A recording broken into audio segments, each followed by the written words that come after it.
Kanchipuram Varamahalakshmi Silks, the Grand Banarasi Mela. First time ever in Hyderabad starting from November 1st.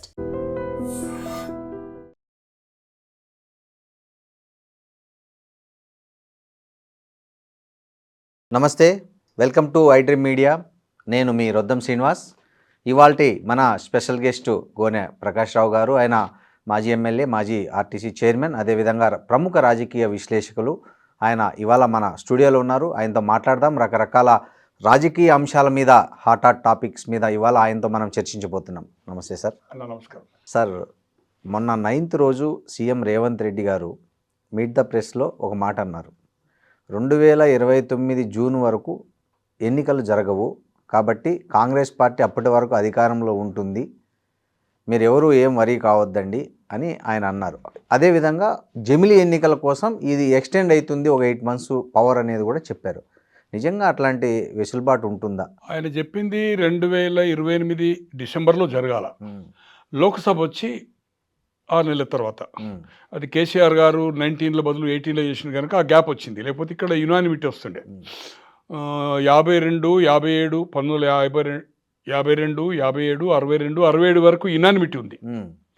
But Indira Gandhi గారు ఎమర్జెన్సీలో 6 years term చేయడంలో 71 వరకు ఎన్నికలు ముందస్తు పోయారు. పార్టీని స్ప్లిట్ చేసి నీలం సంజీవ్ రెడ్డి గారిని ఓడించి కాడేర్ల నుంచి ఆవుదూడైంది.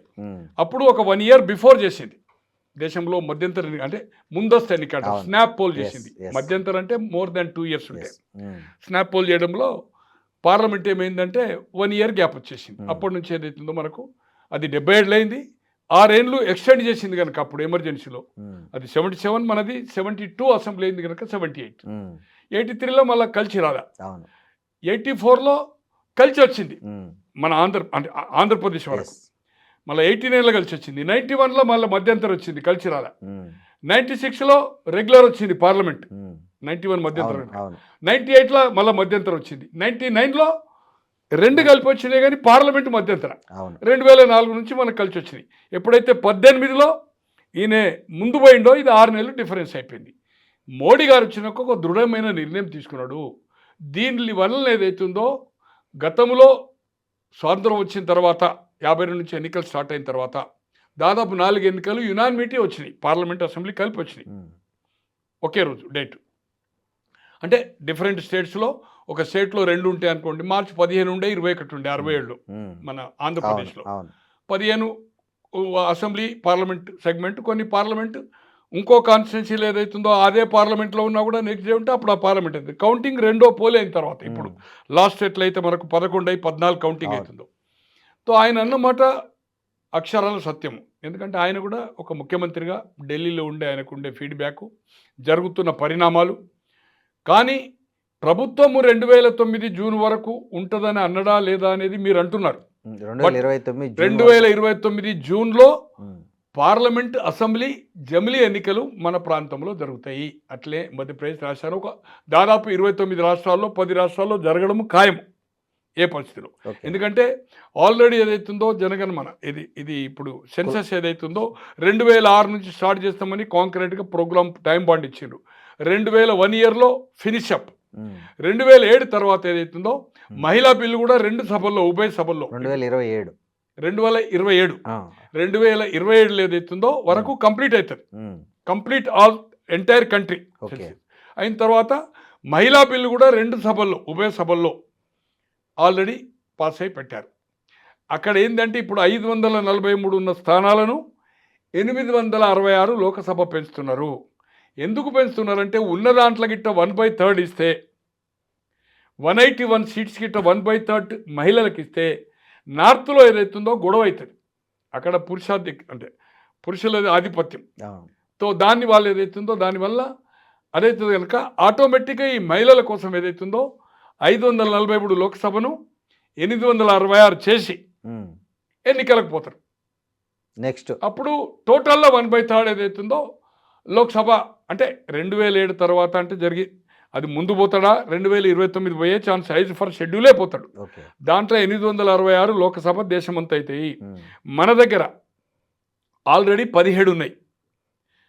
17లో అసెంబ్లీ ఏదైతుందో పెంచాలనేది బిల్లులే ఉంది. ఎవ్రీ కాన్స్టిట్యున్సీకి 2 అంటే ఇక్కడ 17 అంటే ఇక్కడ 34 అక్కడ 50 ఏపీలో 50 ఇక్కడ 143. కానీ అసెంబ్లీలో కూడా ఏదైతుందో స్ట్రెంత్ పెంచాలనేది అది నిర్ణయం అనేది ఇంకా అసెంబ్లీలలో చర్చ జరగలేదు, అసెంబ్లీ నుంచి ఫార్వర్డ్ కేంద్రానికి చేయలే. అవును, ఓన్లీ లోక్సభ వరకు మాత్రము, రాజ్యసభ వరకు మాత్రమే చేసిండ్రు. అది ప్రాసెస్ అయిపోతున్నది, దాంట్లో ఏమాత్రం అనుమానం లేదు. రాజ్యసభ 240 నుంచి 350. ఇప్పుడు కొత్త పార్లమెంట్ భవనం ఏదైతే కట్టినరో 866 మంది లోకసభ సభ్యులకు కూర్చుండే అవకాశం ఉండే కల్పించారు. ఆ పద్ధతిలో ఆ పార్లమెంట్ భవనం నిర్మాణం జరిగింది. దీంట్లో అనుమానం లేదు, ఖచ్చితంగా ఎక్కువ చేసే దాంట్లో అడ్డంకు లేదు, బిల్ పాస్ అయింది. అసెంబ్లీలో కూడా ఏదైతుందో ఇప్పుడు మన దగ్గర 7 ఉండే, ఇప్పుడు 9 అవుతాయి. 5 34 పెరిగితే కనుక అసెంబ్లీ కూడా ఏదైతుందో పెరిగే ఛాన్స్ ఉంది. లోకసభ పెరిగితే కనుక, లోక్సభ మహిళ పెరిగితే కనుక ఆటోమేటిక్ ఏదైతుందో ఇది కూడా పెరుగుతుంది. మహిళ అన్నప్పుడు రిషఫల్ అవుతుంది, డిలిమిటేషన్ అవుతుంది. జెంట్స్ కావచ్చు, కొత్తగా కాన్స్టిట్యున్సీలలో జెంట్స్ జరగవచ్చు, ఎస్సీలో కూడా చేంజ్ అవుతుంది. గతంలో 57లో డిలిమిటేషన్ అయిందంటే 67లో అయింది, 77లో అయింది. 77 తర్వాత డిలిమిటేషన్ 2009లో అయింది. 2009 తర్వాత ఇప్పుడు జరగలే. ఎప్పుడు జరుగుతుంది ఇది? కంప్లీట్ ఈ సెన్సస్ జనగణ జనాభా కులగణ అయిన తర్వాత, కంప్లీట్ అయిన తర్వాత అక్యురేట్గా ఏదైతుందో మళ్ళీ అవుతుంది. అప్పుడు గతంలో చట్టం అయితే 10 సంవత్సరాలకు ఒకసారి డిలిమిటేషన్ అనేది ఉండే. ఇప్పుడు ఆ చట్టము 20 ఏళ్ళకి చేస్తారా అది చెప్పలేము, వి కాంట్ సే. బట్ ఖచ్చితంగా మళ్ళీ ఏదైతుందో అసెంబ్లీ కానీ లోక్సభ కానీ జరుగుతాయి. లోకసభ స్థానాలు కూడా 17 కంటే పెరుగుతాయి. అక్కడ 866 అయితే కనుక రాజ్యసభ కూడా 240 నుంచి 350 అయితే కనుక రాజ్యసభ 7కు పెరిగే అవకాశం ఉంది. అసెంబ్లీ ఏదైతుందో ఐజ్ ఫర్ బిల్ విభజన బిల్లు ప్రకారము 42 + 2 84 సీట్లు, అక్కడ 50 ఇక్కడ 34. ఇది కాక అంటే 34 అంటే 143 కాక నేను అనుకుంటున్న ప్రతి లోకసభ స్థానానికి ఇప్పుడున్న యావరేజ్ పెరిగే లోకసభ పక్కకు పెట్టండి, యావరేజ్గా 9 to 11 సీట్స్ అంటే దాదాపు 17 అంటే 140, 170 నుంచి 190 అసెంబ్లీ స్థానాలు అయ్యే అవకాశం ఉంటుంది తెలంగాణలో. పార్లమెంట్ కూడా ఆ రేషియో ప్రకారం కూడా పార్లమెంట్ పెరుగుతాయి, దాంట్లో అనుమానం లేదు. కానీ ప్రభుత్వం అనేది కరెక్ట్గా డిసెంబర్ 9 వరకే, ఆ లోపల 5 ఏళ్ళ టర్మ్ ఇది. 5 ఏళ్ళకి ఎక్స్టెన్షన్ చేయాలంటే అక్కడ పార్లమెంట్లో రాజ్యసభలో చేయాలి. ఎమర్జెన్సీలో ఎలాగైతే ఇందాక చేద్దాం కాన్స్టిట్యూషన్లో, అది ఇప్పుడు చేయొచ్చునా లేదా అనేది వి కాంట్ సే. బట్ ఈ 2-3 రాష్ట్రాల కోసం, మధ్యప్రదేశ్, ఛత్తీస్గఢ్, దీనికోసం 3 రాష్ట్రాల కోసం చేయరు. వీటిని ఏదైతుందో ప్రెసిడెంట్ రూల్ పెట్టే అవకాశం, ఆ 6 నెలలు రాష్ట్రపతి పరిపాలన పెట్టి పార్లమెంట్తో పాటుగా ఈ 3 రాష్ట్రాలుగా ఇంకా కొన్ని ముందుకు తెచ్చి, వాళ్ళ బీజేపీ రాష్ట్రాలు ఉన్నాయి కనుక 6 నెలల తర్వాత ఉన్నాయి, వాటిని ముందుకు తెచ్చి ఏదైతుందో దాదాపు 29 రాష్ట్రాల అబౌట్ 10 నుంచి ఏదైతుందో 13-14 రాష్ట్రాలు, ఒక 50% రాష్ట్రాలు ఏదైతుందో కంబైన్డ్ లోక్సభతో వస్తాయి. ఇది 34 వరకు ఉంటుంది. 34 వరకు ఏమవుతుందంటే మళ్ళీ అన్ని 29 రాష్ట్రాలు కూడా ఎవరు అధికారంలో ఉన్నా అటువంటి వాతావరణాన్ని క్రియేట్ చేస్తుంది గవర్నమెంట్, ఒక బైలా చేస్తుంది. 2034 సంవత్సరంలో ఎంటైర్ కంట్రీలో గతంలో 52, 57, 62, 67 వరకు అయితే కలిపి ఎన్నికలు వచ్చినాయో మెజార్టీ స్టేట్ 1-2 రాష్ట్రాలు తప్పితే, ఒక యూపీ, బీహార్, బెంగాల్లో పడిపోయినాయి తప్పితే మేజర్ స్టేట్స్ ఏదైతుందో దాదాపు 17-18 రాష్ట్రాలు, అప్పుడంతా 21, 22 ఉండే కదా మేజర్, 1-2 రాష్ట్రాలు తప్పితే అన్ని లోక్సభ అసెంబ్లీ కలిసి వస్తుండే. ఆ పద్ధతి ఉంటే ప్రభుత్వ అంటే ప్రజాధనము వేస్ట్ కాదు, వేల కోట్ల రూపాయలు దీని మీద ఎక్స్పెండిచర్ అవుతుంది, ఒక కాంక్రీట్గా ఉన్నాడు. దాంట్లో రాజకీయ ప్రయోజనాలు కూడా వచ్చు, ఒకసారి వచ్చేది ఉంటే మనకు అడ్వాంటేజ్ అనేది కూడా ఉండొచ్చు. మహిళా దాంతో కూడా ఏదైతుందో ఖచ్చితంగా ఏం అడ్డంకులు లేవు.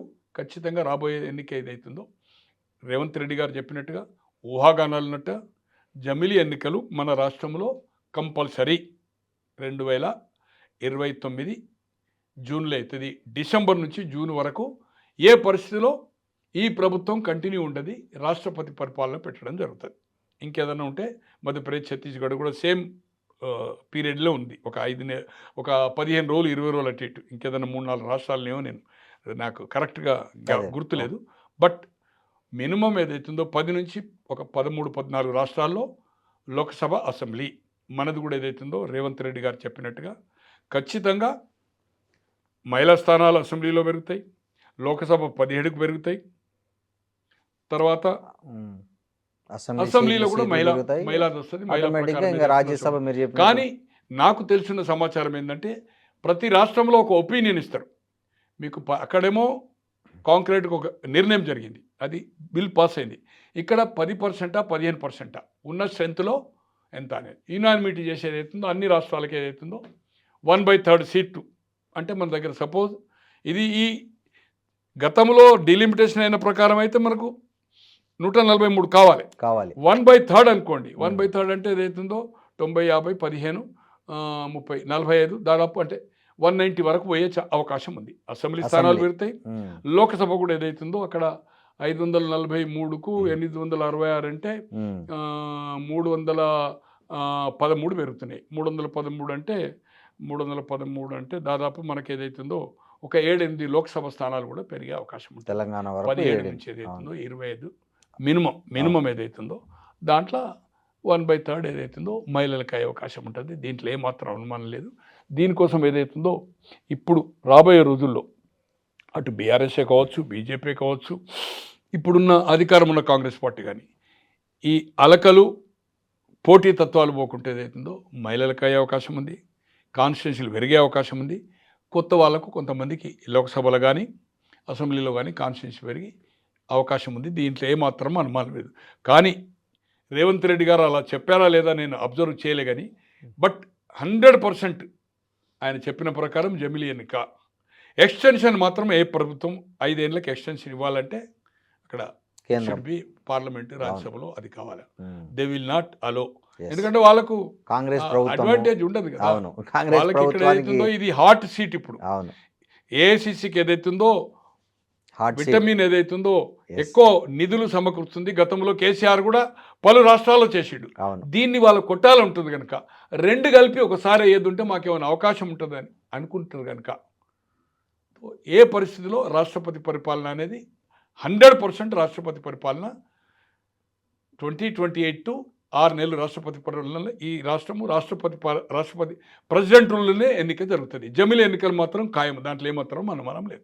సరే, ఇంకో మాట అన్నారు రేవంత్ రెడ్డి గారు. జూబ్లీ హిల్స్ ప్రచారంలో, ఉప ఎన్నిక ప్రచారంలో చాలాసార్లు ఆయన ఈ మధ్య లాస్ట్ చివరిలో బాగా ఒక మాట అన్నారు. కేటీఆర్కు అసలు రాజకీయ భవిష్యత్తు లేదు, బీఆర్ఎస్ పార్టీకి అంతకంటే లేదు, మీరు అట్లాంటి పార్టీకి ఓటు వేయద్దండి, ఎందుకంటే ఆ పార్టీ నెక్స్ట్ ఎలక్షన్ లోపల బీజేపీలోకి మెర్జ్ అయిపోతుంది, బీజేపీలో విలీనం అయిపోతుందని రేవంత్ రెడ్డి అన్నారు.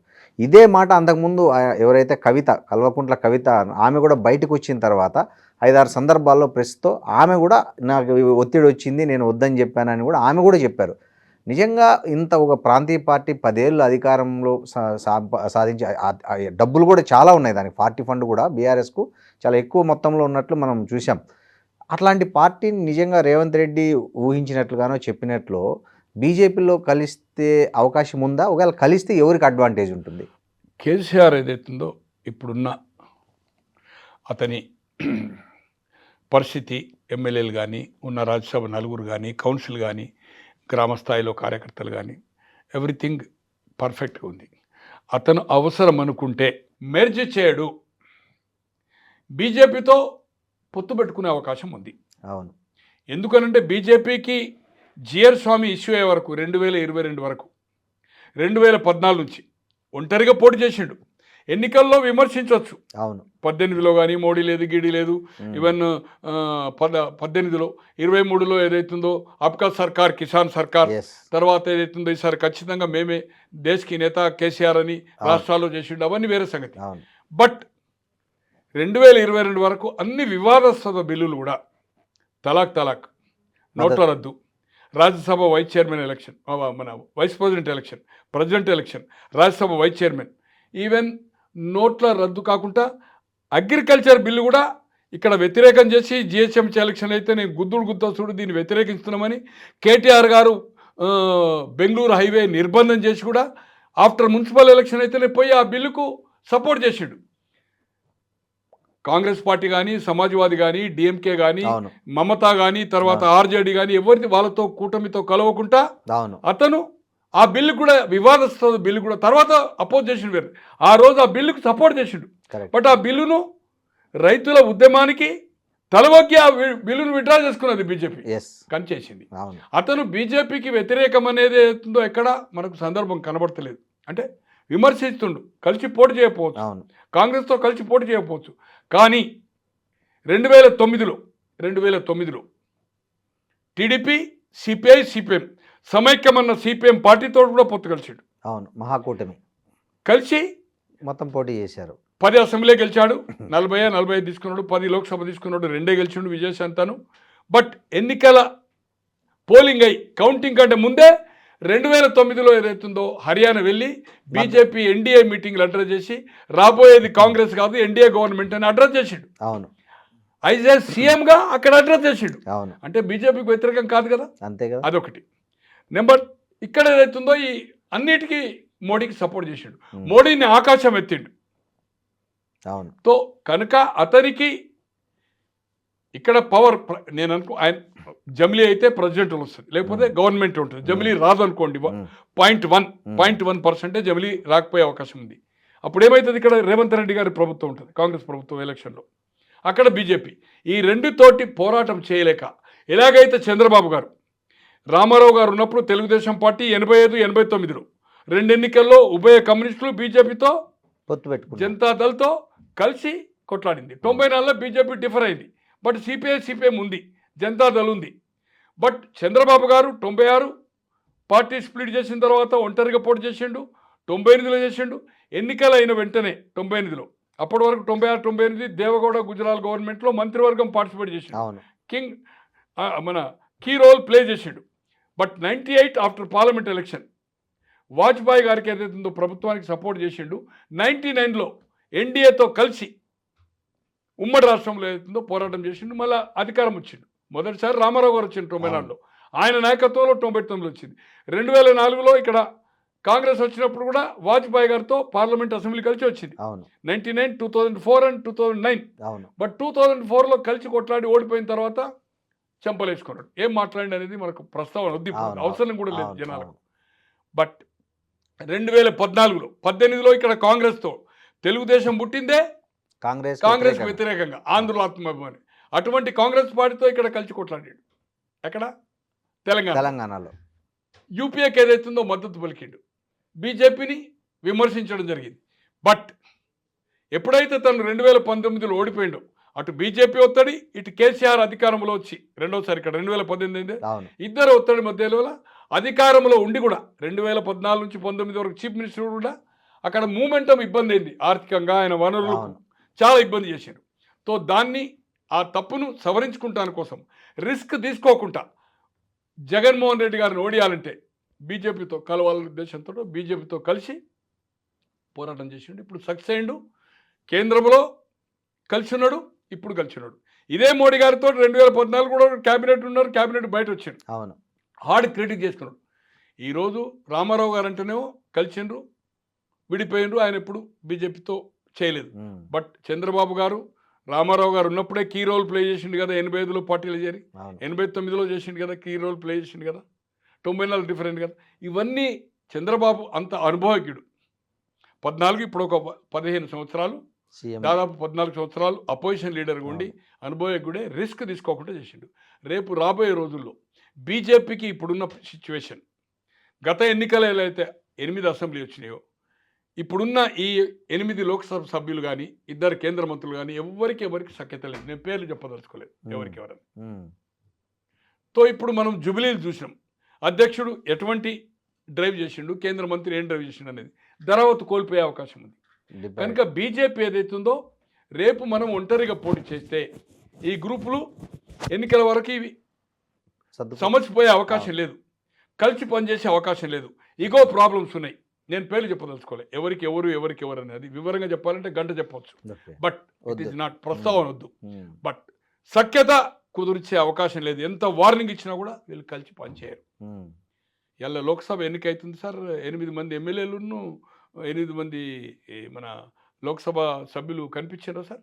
లేదు. ఫీల్డ్ ఎక్కడన్నా లేదు. అదే మీరు ఉప ఎన్నిక జరుగుతూ ఉంటే ఎక్కడికి పోయినరు? ఏం పనిలేదు వాళ్ళకు? ఎందుకు ప్రచారం చేయలేదు? ఎందుకు ప్రెస్ కాన్ఫరెన్స్లో ఎక్కడ కనిపించలేదు? వాళ్ళ ఫేసే కనిపించలేదు, పేర్లు వస్తలేదు. గ్రూప్లో తగాద. సో అందుకోసం ఏదైతుందో రేపు బీజేపీ కూడా చేయి జాపి కేసీఆర్తో కలిసి అవకాశం ఉంది. గతంలో కేంద్రంలో యూపీఐలో ఎట్లయితే జాయిన్ అయ్యిండో ఇప్పుడు కూడా అతను ఏదైతుందో రేపు కలిసి చేసినప్పుడు ఇద్దరు కలిసి రిజల్ట్ అనేది పక్కకు పెట్టండి, ఇద్దరు కలిసి చేసే అవకాశం ఉంది. వాళ్ళకు ఇతను అవసరం, ఇతనికి వాళ్ళ అవసరం. ఈ ప్రభుత్వం వ్యతిరేకం వచ్చినప్పుడు ఏదైతుందో నిన్న ఇప్పుడు ఎక్కడ ఎట్లయితే చంద్రబాబు గారికి అవకాశం వచ్చిందో, కర్ణాటకలో వచ్చిందో, యాంటీ ఎస్టాబ్లిష్మెంట్ అనేది ఇప్పుడు ప్రజాప్రాయం ప్రకారం మాత్రం ఇద్దరు కలిసినప్పుడు హాట్ కేక్ అనేది ఉంది. ఒంటరిగానే బీఆర్ఎస్ ఏదైతుందో ఈరోజు ఈ ఉప ఎన్నిక రిజల్ట్ ఏమొస్తుందని పక్కకు పెట్టండి. ఎన్ని సర్వశక్తులు ఏదైతుందో మునుగోడులో ఎట్లాగైతే దుమ్మాట ప్లస్ హుజరాబాద్ ఓడిపోయిన తర్వాత సర్వశక్తులు దాదాపు 90 మంది పైన ఎమ్మెల్యేలు, ఎమ్మెల్సీలు, మంత్రులు, ఈవెన్ ఒక ముఖ్యమంత్రి కూడా ఒక గ్రామంకు దత్తత అంటే ఆయనే మానిటరింగ్ చేసిండు. ఎవ్రీబడి ఇన్ఛార్జ్, సర్వశక్తులు వడ్డీ అధికార దుర్వినియోగం చేసి లాస్ట్ 2 డేస్లో ఇప్పుడు ఎక్కడైతే కాంగ్రెస్ ఎలా చేస్తుందో ఎమ్మెల్యేలు, ఎమ్మెల్సీలు, మంత్రులు ఎలాగైతే తిరుగుతుందో విచ్చలవిడిగా వీళ్ళని నిర్బంధించి అక్కడ అదే పద్ధతిలో చేసిండ్రు. చేసి అలాగే ఏదైతుందో దీన్ని తట్టుకోవాలంటే కలవాలనే అవకాశం ఈయన కూడా ఉంటుంది. అప్పుడు కేసీఆర్ అనేవాడు కేంద్రం పోతాడు, కేటీఆర్కే పట్టమవుతుంది. 120 సీట్లు ఓ 80 అసెంబ్లీ వీళ్ళు తీసుకుంటారు, 40 ఏదైతుందో బీజేపీకి ఇవ్వచ్చు, 40 కాదు 35 ఇవ్వచ్చు. వాళ్ళకు లోక్సభ ఇంపార్టెంట్, వాళ్ళకు లోక్సభ ఇంపార్టెంట్. ఇంతకుముందు ఇందిరాగాంధీ ఎలాగైతే 67 తర్వాత కాంగ్రెస్ రూట్ అవుట్ అయిన తర్వాత డిఎంకే కానీ అన్నాడీఎం ఎవరితో కలిసినా 10 లోక్సభ అసెంబ్లీ 15, 10 లోక్సభ ఎక్కడ 15 అసెంబ్లీ. ఇందిరాగాంధీ కానీ రాజీవ్ గాంధీ గారు కానీ సోనియా గాంధీ ఉన్నప్పుడు అదే అలయన్స్ కదా. ఇప్పుడు డిఎంకేతో అన్నాడీఎంకేతో కూడా అన్నాడీఎంకేతో కూడా కొన్ని సందర్భంలో అయింది కదా. బట్ 2004 నుంచి ఓన్లీ డిఎంకే తోటి సేల్ చేస్తుంది లోక్సభ అవసరం కనుక. ఉన్న 8 వాళ్ళు తీసుకుంటారు. ఇక మిగిలిన 9 ఏదైతుందో కేసీఆర్కు. సిట్టింగ్ 8 సీట్లు ఏదైతుందో బీజేపీ వాళ్ళకి హ్యాపీ, వాళ్ళకి అసెంబ్లీ 40 ఒప్పుకోవచ్చు, 35 ఒప్పుకోవచ్చు. ఇద్దరు కలిసి ఇద్దరు కలిసే అవకాశం ఉంది. కానీ మెర్జ్ అనేది చేయడు. మెర్జ్ చేసినప్పుడు నీకు సేవ్ అవుతుంది నా. నీకు ఎలియన్స్ అయితే ఎంత గౌరవం పరంగా ఉంటుందో, ఎక్కువ తక్కువ అనేది సీట్లు ఇంపార్టెంట్ కాదు, ఎక్కువ తక్కువ వదిలిపెట్టండి. ఎంతైతే బార్గెన్ ఉంటుందో నీకు నచ్చినప్పుడు బయటికి వెళ్ళగలుగుతావు. ఒకసారి పార్టీ మెర్జింగ్ చేసిన తర్వాత మళ్ళీ పార్టీ పెడితే ఏముంటుంది? టీఆర్ఎస్ పోయి బీఆర్ఎస్ చేసినావు, బీఆర్ఎస్ను బీజేపీ మెర్జ్ చేసినాక మళ్ళీ దాంట్లోకి వెళ్ళి బయటకు వచ్చి మళ్ళీ ఏదో నువ్వు మళ్ళీ టీఆర్ఎస్ను ఓపెన్ చేస్తా అంటే దానికి విలువ ఉండదు. కనుక మెర్జ్ అనేది 99.9 కాదు, 100 కాదు, 150 crores % గ్యారంటీ చెప్తున్నా. బీజేపీతో ఏ పరిస్థితిలో మరి కవిత గారు ఎలా చెప్పిండ్రో ఏం సంగతో వారికి ఏమీ ఇన్ఫర్మేషన్, ఎందుకంటే ఫ్యామిలీ మెంబర్. మరి ఆమె అంటే నాకేం తెలియదు, నన్ను బయటకు వెళ్ళనీయలేదు. మరి ఆమె నేను జైలు ఉన్నప్పుడు కలుస్తా అన్నారని చెప్తున్నది. డిఫరెంట్. నాదేం నడవలే అక్కడ. ఆమె ఇప్పుడు ప్రెస్ కాన్ఫరెన్స్ పొలిటికల్ సబ్జెక్ట్ కాదు, నాదేం నడవలేదు, నా పనులు నడవలే అనేది. మరి ఈ ఇష్యూ నీతో ఎట్లా డిస్కస్ చేసిండు మెర్జ్ అనేది? సో అందుకోసం అది నిజమా అబద్ధం అనేది పక్క పెట్టండి. ఏ పరిస్థితిలో కేసీఆర్ మెర్జ్ చేయడు. అతని ఏజ్ పాయింట్ ఆఫ్ వ్యూలో కానీ ఆరోగ్య పాయింట్ ఆఫ్ వ్యూలో కానీ పీస్ఫుల్గా ఏదైతుందో ఆయన అనుకున్నది ఏదైతుందో కొడుకును పట్టాభిషేకం చేయాలనుకున్నాడు, ఎలయన్స్ పెట్టుకొని ఏదైతుందో కేటీఆర్ ముఖ్యమంత్రిగానే ఎలక్షన్ పోతుంది. నెక్స్ట్ కేటీఆర్ ముఖ్యమంత్రి మిత్రపక్షాలు 80 తీసుకున్నప్పుడు ముఖ్యమంత్రిగా పోతుంది. పోయి ఆయన లోక్సభ చేస్తాడు, ఏదైతుందో కేంద్రంలో అడ్జస్ట్ అవుతాడు, కేంద్రం అవుతాడు. వాళ్ళకేమి ఇబ్బంది ఉండదు, ఇబ్బంది ఉండే అవకాశమే లేదు. కనుక ఇది ఏదైతుందో బట్ ఒక పొలిటికల్ పార్టీలో ఉన్నప్పుడు తను ముఖ్యమంత్రి ఈ మాట మాట్లాడవలసి వస్తుంది, బీఆర్ఎస్ను డైల్యూట్ చేయవలసి వస్తుంది, ప్రజల్లో కన్ఫ్యూజ్ చేయవలసిన అవసరం ఉంటుంది. ఇది జరిగే పని కాదు. కేసీఆర్ గొంతుకలో ప్రాణం ఉన్నంత వరకు, ఈవెన్ కేసీఆర్ కాదు అంతకంటే దృఢంగా కేటీఆర్ గారిని హరీష్ రావు, దాంట్లో ఇద్దరు ముఖ్యులు కదా, ఎవరు బీజేపీతో ఒప్పుకునే క్వశ్చనే లేదు, మెర్జ్ అయ్యే సమస్య లేదు.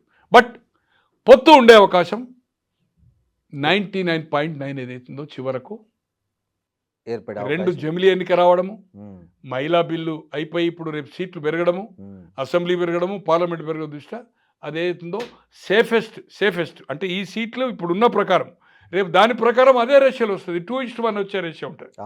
ఇప్పుడు మనం మాట్లాడింది ఇప్పుడున్న సీట్ల ఒక్కరికే.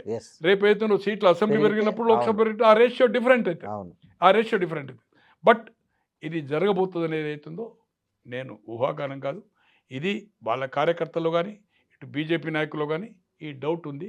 మోడీ గారు ఆరోగ్యంగా ఉంటే 2029 వరకు he will be the prime minister, no retirement. ఓ మళ్ళీ ఆయననే ఎన్నికలకు పోతాడు, వస్తారు పోతారు పక్క పెట్టండి. బట్ ఈ అడ్వాంటేజ్ ఏదైతుందో ఇద్దరు కలిసి ఉంటే దీనికి నెగటివ్ వచ్చినప్పుడు రిపేర్ చేసుకునే ఛాన్సు కాంగ్రెస్ పార్టీలో లేదు. ఫైనాన్షియల్ పొజిషన్ రిపేర్ అయ్యే అవకాశం లేదు. ఇన్ని ఇచ్చిన హామీలు, ఇన్ని అప్పులు కడుతూ బ్యాంకులకు, ఇటు ఆర్టీసీ ఎంప్లాయీస్ పైసలు వాడుకునే కానీ, పెన్షనర్స్ ఏదైతుందో రిటైర్మెంట్ 10,000 కోట్లు కానీ, కాలేజీలే కానీ, ఇచ్చిన హామీలు కానీ అవకాశం లేదు. కనుక నెగటివ్ ఉంటే ఇద్దరు కలిసి ఏదైతుందో ఓట్ షేరింగ్ ఏదైతుందో వాళ్లకు, దీనికి నెగటివ్ వచ్చినప్పుడు వాళ్లకు హాట్ కేక్ ఉంటుంది. ట్రై అయినప్పుడు ఏదైతుందో మళ్ళీ కాంగ్రెస్కి అవకాశం ఉండొచ్చు. కనుక ఇటు బీజేపీ కానీ బీఆర్ఎస్ కానీ కలిసే అవకాశాలు మెండుగా ఉన్నాయి. దీనికి 2009లో అప్పుడు తీసుకున్న నిర్ణయం అవుతారు. తర్వాత 2014 నుంచి 22 వరకు అన్ని ఎలక్షన్లు ఇచ్చిపెట్టండి, అన్ని వివాదాస్పద బిల్లులు కూడా అతను సపోర్ట్ చేసిండు. అండ్ మోడీని గారిని ఆకాశం ఎత్తిండు. కరెక్ట్. ప్రెస్ మీట్లు పెట్టి సీఎంగా చాలా సార్లు పోయాడు. ఇక్కడ నుంచే రిమోట్ ఏదో అయింది అప్పుడు, గాలి దుమారం ఎక్కడో, ఇక్కడ పెద్ద ఎలక్ట్రికల్ ఉండే కదా గజ్వెల్ ఏరియాలో, దాన్ని ఇక్కడ నుంచే రిమోట్ తోటి చేశాడు. దాంట్లో అయితే ఆకాశం ఎత్తిండు. నాకు అవి జ్ఞాపకం లేవు అనుకోండి, బట్ ఇట్ ఈస్ హై పిచ్లో చేశారు. అంటే కేసీఆర్ గారు ఎవరినైనా అదే చేస్తాడు అనుకోండి, మళ్ళీ హై పిచ్లో దించుతాడు అనుకోండి. ఏది ఏమైనా ఇది జరగబోతుంది, కానీ మెర్జ్ అనే సమస్య లేనే లేదు. సార్, ఇవాళ జూబ్లీ హిల్స్ ఎన్నికలు జరుగుతున్నాయి. పోలింగు నిజంగానే 11 గంటలకైతే 21% అని వచ్చింది. చాలా మందకొడిగా సాగుతుంది, అనుకున్నంత స్పీడ్ లేదు. సో మనం సర్వేలు చాలా పాజిటివ్గా వచ్చాయి బీఆర్ఎస్కు. కానీ ఈ మధ్యలో ఈ 9 తర్వాత కొన్ని మార్పులు చేర్పులు జరిగి మొత్తానికి కొద్దిగా కాంగ్రెస్ ముందంజలేకపోయిందనే టాక్ కూడా వినిపించింది చాలాసార్లు. అంటే మీరు ఏం అబ్జర్వ్ చేశారు సార్? మనం 4th నాడు మాట్లాడుకున్నప్పుడు కూడా మనం ఏదైతుందో 4-5 రోజుల పరిస్థితి చెప్పొచ్చు అని అనుకున్నాం. అవును. బట్ సర్వేలు మాత్రం భయంకరంగా ఉన్నాయి. ఏ సర్వే చూసినా కూడా ఏదైతుందో పబ్లిక్ టాక్ కానీ సర్వే వాళ్ళది పబ్లిక్ టాక్ తోటి వస్తుంది కదా, నెగటివ్ ఉంది పార్టీకి అని. తర్వాత బీఆర్ఎస్ సిస్టమేటిక్గా క్యాంపెయిన్ చేస్తున్నది, వాళ్ళ క్యాడర్ ఉంది. 3 సార్లు ఇక్కడ కాంగ్రెస్ గెలవకపోవడంతో డిసడ్వాంటేజ్ ఉంది అనేది. కానీ లాస్ట్ 5th 6th నుంచి ఏదో స్పీడప్ చేసి 9th ఈ రోజు వరకు కూడా, ఇప్పుడు పోలింగ్ వరకు కూడా స్టిల్ చేస్తున్నారు అనేది నేను టీవీ చూడలేదనుకోండి, మిత్రులతో మాట్లాడారు. సర్వే బృందాలు కానీ, ఎమ్మెల్యేలు, ఆయన ఏమైనా మహబూబాబాద్ ఎమ్మెల్యే డిప్యూటీ స్పీకరు, తర్వాత బీర్ల ఐలయ్య, తర్వాత మన సత్తుపల్లి దయానంద, ఆయన పేరు ఏదో ఉంది, ఆయన పేరు ఆయనే, తర్వాత ఇంకా ఎవరో 4-5 ఎమ్మెల్యేలు, ఈవెన్ బట్టి గారి వెహికల్ కూడా తిరుగుతుందని నాయకులు మస్తు మంది ఉన్నారు. ఓపెన్గా వాళ్ళు కంప్లైంట్ ఇస్తే కూడా సీరియస్గా ఏదైతుందో అది చేసింది వాళ్ళని ఏదైతుందో అని చెప్పి వాళ్ళని ఎమ్మెల్యేలు చర్య తీసుకోమని ఎలక్షన్ కమిషన్ ఏదైతుందో the instruction police. So poll మేనేజ్మెంట్లే మనం అనుకున్నాం. నీవు చెప్పిన విద్య నీరజాక్ష అనేది ఉంది కదా, ఎప్పుడైతే మునుగోడు హుజురాబాద్ ఓడిపోయినరు, మునుగోడు ఈజీగా తీసుకున్నారు. అది హరీష్ మీద చెప్పిండు, కేటీఆర్ పోలే, కేసీఆర్ పోలే. హుజురాబాద్ మాత్రము విపరీతమైన, అంటే దేశంలో ఇంతవరకు అంత ఎక్స్పెండిచర్ పెట్టిన ఒక అసెంబ్లీ సెగ్మెంట్ లేదు. బట్ అక్కడ పాతుకుపోయినాడు. ఆయన కూడా 3 నెలలు రాజీనామా చేస్తేనే ప్రతి ఊరు ఇక పాదయాత్ర లెక్కనే ఊర్లో తిరిగిండు, టెంట్ వేసుకుంటేనే రోజుల తరబడి. ఆ 3 నెలలు కంప్లీట్ ప్రజలే ఉన్నాడు. అతను ఏదైతుందో అతని ఈ గ్రిప్ కూడా ఉండే, ఆయన ప్రజలతో అందుబాటులో ఉండే, మంచి చెడ్డ మార్నింగ్ ఆయన ఇంటికి కలవడానికి హైదరాబాద్కి వస్తే 100 మంది రాని, breakfast, lunch hour lunch, dinner అప్పుడు డిన్నర్ చేసే పంపించాలి. వంటలు వార్పులు సపరేట్ ఒక మెస్ లెక్కనే, ఎంతమంది అన్న రాని వంటలు వండుతూనే ఉంటారు, సామాను వస్తూనే. సో అది ప్రజలతో ఏదైతుందో సంబంధం ఉండి గెలిచిండు. ఆ రెండింటి తర్వాత ఎక్కడైతే మునుగోడు తీసుకున్నారో, పోల్ ఏదైతుందో ఇప్పుడు కాంగ్రెస్ ఈ 3-4 రోజులు ఇప్పుడు పోలింగ్ అయితే అంటే ఏ పద్ధతిలో చేసిండ్రో సేమ్ వాళ్ళు చేసిన పద్ధతిలో ఇలా కాంగ్రెస్ చేస్తున్నారు. మీరు అధికారంలో ఉంటే అదే చేసిండ్రు కదా. దాదాపు మీ 100 మంది ఎమ్మెల్యేల దాంట్లో మంత్రులు ఒక 15-90 పైన ఎమ్మెల్యేలు అందరికీ ఇన్ఛార్జ్ ఇచ్చిండ్రు కదా, బూత్ వైజ్. మంత్రులు అందరు అక్కడ ఉన్నారు కదా. ముఖ్యమంత్రి కూడా ఒక గ్రామం తీసుకున్నాడు కదా, ఎమ్మెల్సీలు ఇచ్చిండ్రు కదా, లోకసభ ఇచ్చిండ్రు కదా, రాజ్యసభ ఇచ్చిండ్రు కదా. మీరు 2 రోజులు క్యాంపెయిన్ క్లోజ్ అయిన తర్వాత వీళ్ళందరూ బయటకు వస్తే మొత్తం నాయకులను మొత్తం నిర్బంధం చేసి మీరందరూ అక్కడనే ఉన్నారు కదా టోటల్ కాన్స్టిట్యున్సీలో. ఆ రోజు విజువల్స్ ఉన్నాయి కదా, ఆ రోజు పత్రికలనే కదా, ఆ రోజు ఈయన ఎలక్షన్ కమిషన్కు కంప్లైంట్ ఇవ్వలే. కలెక్టర్ ఇంటి ముందు కూర్చోడు. కలెక్టర్ ఎందుకు? Collector is appointed by S state election. కానీ ఇది ఈ ఎన్నిక సెంట్రల్ ఎలక్షన్ కమిషన్ కనుక ఎలక్షన్ కమిషన్కు అతను బృందాలు పంపాలి, విజువల్స్ పంపాలి, వాళ్ళతో మాట్లాడాలి. ఇక్కడ హైదరాబాద్ ఉండే కాంగ్రెస్ బీజేపీ నాయకులు ఇక్కడ ఎలక్షన్ కమిషన్ ఇక్కడ ఉంటాడు హెడ్, ఏడ మన బుద్ధ భవన్ దగ్గర ఉంటాడు. సికింద్రాబాద్ మన అదే బోర్డ్స్ క్లబ్ అని సికింద్రాబాద్ ఏరియాలో, రాణిగంజ్ ఏరియాలో ఉంటుంది. అక్కడ పోవాలి కదా, అక్కడ కూర్చోవాలి కదా. సో అది ప్రాపర్గా చేయలేదు. వాళ్ళు ఓవర్ కాన్ఫిడెన్స్గా రాజగోపాల్ రెడ్డి గారు ఉన్నారు. నేను ఆ రోజు వెంకరెడ్డి గారికి చెప్పాను, చాలామంది దాంట్లో చెప్పాను, మిమ్మల్ని అందరినీ పంపించి వాళ్ళు ఏదైతుందో మొత్తం మిస్యూజ్ అవుతుంది, వీళ్ళని పైసలకు ఇచ్చేటోళ్ళని కూడా నిర్బంధం చేశారు పోలీసులు, ఇవ్వద్దని సీఎం పేర్లు చెప్పదలుచుకోలేదు. ఒక డబ్బులు ఒక 3-4 కోట్లు ఇవ్వాలంటే ఇవ్వకుంటే ఏదైతుందో ఆయనకి ఇవ్వద్దని ఫోన్ చేశారు కేసీఆర్ గారు. లేదు నాకు తప్పది, నాకు ఏదైతుందో నేను నేషనల్ లెవెల్లో నాకు అక్కడి నుంచి ఫోర్స్ వచ్చింది, ఐ షుడ్ ఇష్యూ అన్నాడు. ఇష్యూ అంటే కంప్లీట్ రౌండప్ చేసిండు అతని ఇల్లును. అంటే ఎవరైనా పికప్ చేయాలంటే ఆ ఇంటికి పోలేరు, అతను బయటకు పంపించలేడు, ఫాలో అవుతుంది, పట్టుబడతాయి కదా. అవును. సో డబ్బులు కూడా ఏదైతుందో ఇవ్వకుండా దొరకకుండా ఏదైతుందో నిర్బంధం చేయడం జరిగింది. సో సేమ్ థింగ్ ఇక్కడ ఆ పని అయితే వీళ్ళు చేయలేదు అనుకోండి, ఎందుకంటే 1000 రూపాయలకే స్టాప్ చేసిండ్రు, వీళ్ళు బయటకు వచ్చేసిండ్రు.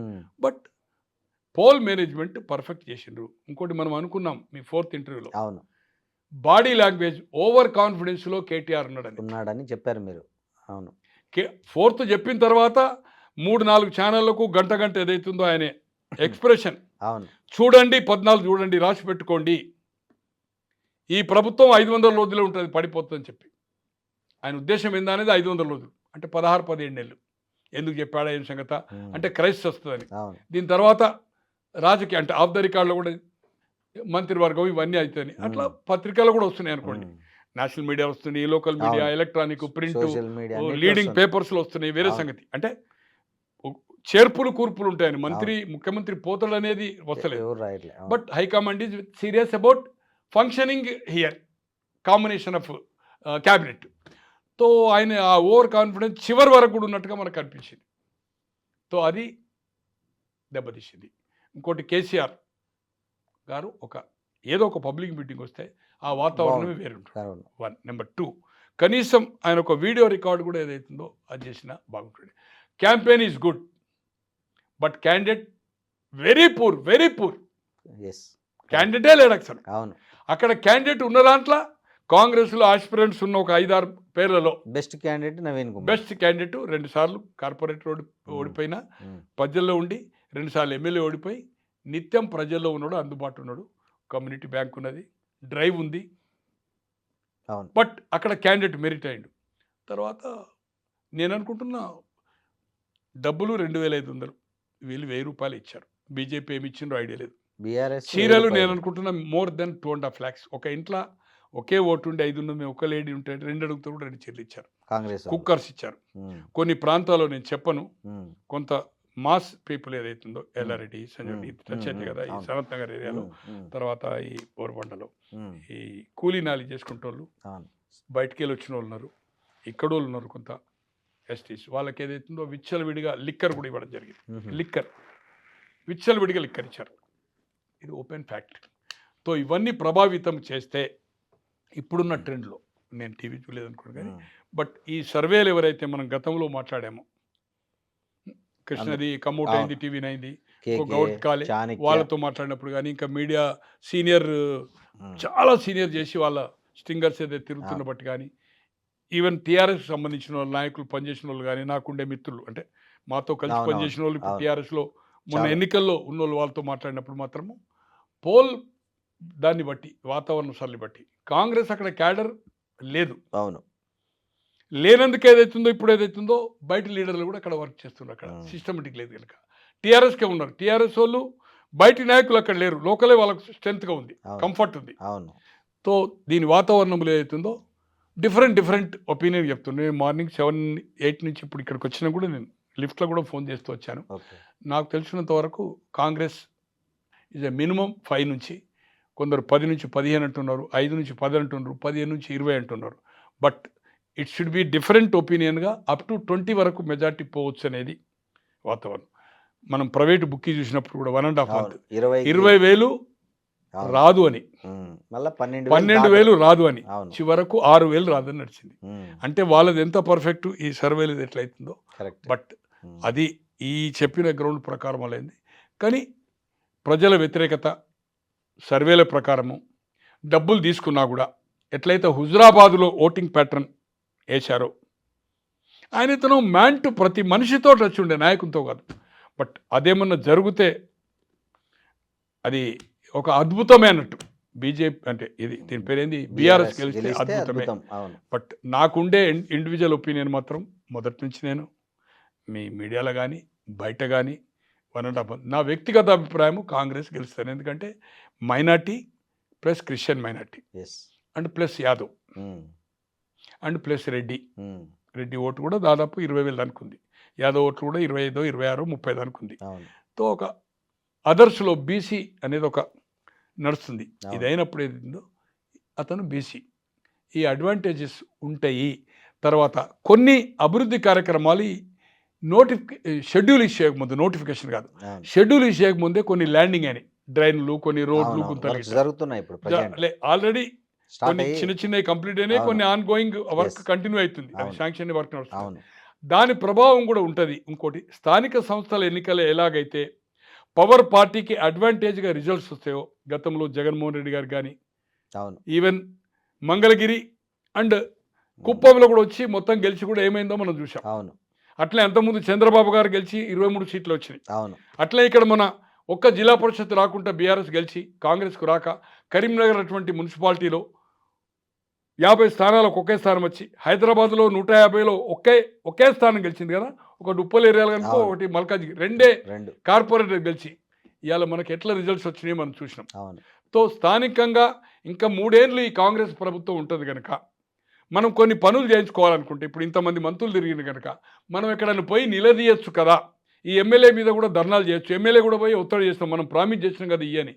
ఈ 3 ఏళ్ళలో మనకు అభివృద్ధి జరుగుతుందనే వాతావరణం గిట్ట వస్తే, ప్రజల్లో అభిప్రాయం వస్తే, దే విల్ ఓట్. స్థానిక సంస్థలు ఎట్లా ఇచ్చిండ్రో అది కాంగ్రెస్కు పడి కాంగ్రెస్కు గెలిచే అవకాశం ఉంది. ఇప్పటికీ నాకు వ్యక్తిగత అభిప్రాయం మాత్రము కాంగ్రెస్ ఏదైతుందో ల్యాండ్ సైడ్ 5 కాదు 10కి తగ్గకుండా కూడా, 10,000 తగ్గకుండా కూడా అబౌట్ 10 to 20, 25 కూడా పోవచ్చు. 10 నుంచి 20, 25,000 మెజార్టీతో గెలిచే అవకాశము ఉంది.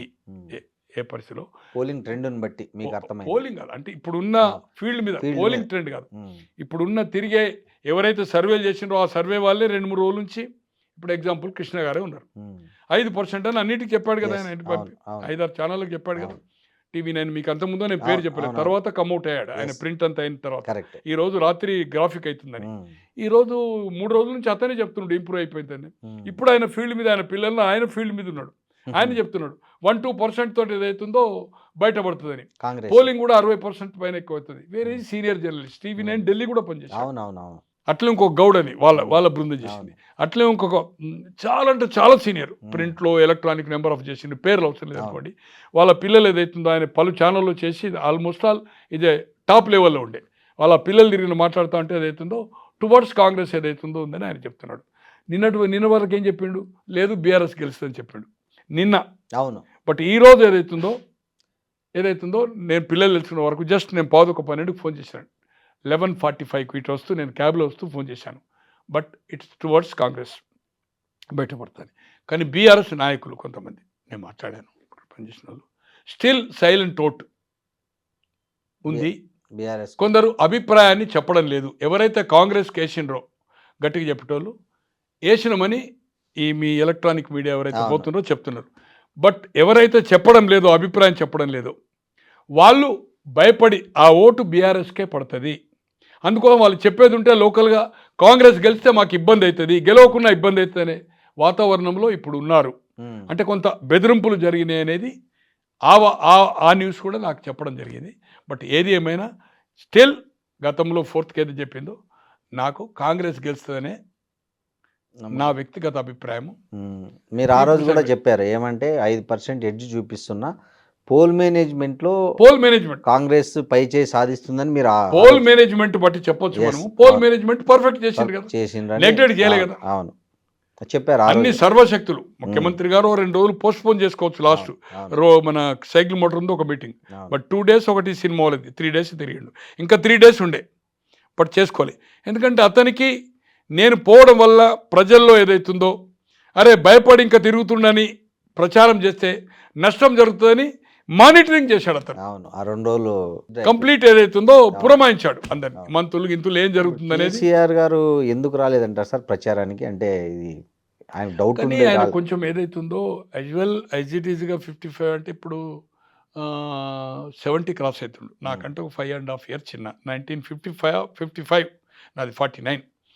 తో కొంచెము మొన్న వాళ్ళ బావ చనిపోయాడు కదా, హరీష్ వాళ్ళ అక్క భర్తే కదా, చనిపోయినప్పుడు వచ్చినప్పుడు చూస్తే కొంచెము అంటే ఆ నడవడం అనేది కుంటిది అనేది కొంచెం డిఫరెంట్, బట్ సేవింగ్ కూడా నేను అనుకుంటా 2 రోజుల నుంచి చేసుకోలేను. అంటే కొంచెం ఏదైతుందో డైలీ చేసుకుంటాడు కదా, అటువంటిది వస్తుందంటే కొంచెం హెల్త్ ఏదైతుందో ప్రాబ్లం ఉంది. తర్వాత ఈ సీజన్ ఏదైతే డిఫరెంట్ ఉంది కదా, ఒక వాతావరణంలో ఒక డాక్టర్స్ అడ్వైజ్ ప్రకారం ఉన్నాడు. ఈ డస్ట్ ఈ ఆహారంతో దాంతో ఏదన్నా మళ్ళీ ఎఫెక్ట్ కావచ్చు అని డాక్టర్ చెప్పినట్టుంది. అందుకోసం పబ్లిక్లో తిరగాలి కదా, తిరిగినప్పుడు డస్ట్ సౌండ్ మొత్తము ఇవన్నీ పూలేస్తూ ఉంటారు, ఈ కలర్ పేపర్స్ వేస్తూ ఉంటారు, దానివల్ల ఏదైతుందో ఏమైనా ఇబ్బంది అవుతుంది, పక్కకి ఇన్ఫెక్షన్స్ అవుతాయి అనేది చెప్పినట్టుంది. బట్ ఖచ్చితంగా చెప్తున్నా, కొన్ని ఈ age point of view health point of వ్యూలో తప్పితే అదర్వైజ్ సఫిషియెంట్గా యాజ్ ఫర్ డాక్టర్స్ అడ్వైజే రాలేదని నేను అనుకుంటున్నాను. ఇది నా అభిప్రాయం, నేను ఎవరిని అడగలేదు. It is not good also. ఏం మంచిగా ఉన్నాడా లేదా అంటే మనకు అవసరం లేదు కదా అది సబ్జెక్ట్. బట్ ఏది ఏమైనా కేసీఆర్ రాకపోవడం కూడా వాళ్ళకు హ్యాండిక్యాప్. కేసీఆర్ కనుక వచ్చేది ఉంటే, తర్వాత నాకు తెలుసున్న ఇన్ఫర్మేషన్ బ్యాంకులు ఉన్నాయా లేదా కానీ వాళ్ళు కూడా డబ్బులు ట్రై చేశారు కొంతమంది, బట్ డబ్బులు వాళ్ళకు అనుకున్నంత రాలే. యాక్చువల్గా వాళ్ళు కూడా 2 to 2.5 అనుకున్నారు, డబ్బులు వాళ్ళకి ఏదైతుందో రాలేదు. రానందుకు ఏదైతుందో డ్యూ టు మనీ షార్టేజ్, అంటే వాళ్ళ ఇంట్లో క్యాష్ లేవు, ప్రాపర్టీ ఉండొచ్చు వాళ్ళ కుటుంబ సభ్యులు వాళ్ళు, ఇక ఆయనకుండే సంపాదించిన మంత్రుల్లో ఎవరినో పెడతారు, ఎవరినో కొంచెం ఈ పారిశ్రామికలు పెడతారు, వాళ్ళు ప్రాపర్ రెస్పాన్స్ చేయనట్టుంది. పవర్లో కాంగ్రెస్ ఎవరైతే ఆయన చేయడు కదా డైరెక్ట్, వెళ్ళి చేస్తే రెస్పాన్స్ చేయనట్టుంది. 2-3 కోట్లు అడిగితే 10-20 పంపించడం, మనీ టైట్ ఉంది, మార్కెట్ టైట్ ఉంది, అట్లుంది, ఇదంతా ఇబ్బంది ఉంది, అన్ని డౌన్ అయినాయి చెప్పి ఉంటారు. బట్ ఏదున్నా నేను ఇది ఖచ్చితంగా చెప్పగలుగుతా, అదర్వైజ్ మినిమం 2000 ఇచ్చేవాళ్ళు వాళ్ళు, but due to money shortage అది కూడా బీఆర్ఎస్ కు 1000 అది కూడా ఒకటి. వర్క్ మాత్రం పర్ఫెక్ట్ చేశారు, ప్రతి ఇంటికి టచ్ అయ్యిండ్రు, క్లారిటీ చేసిండ్రు, పథకాలు ఇస్తలేరని ఎక్స్ప్లెయిన్ చేసిండ్రు.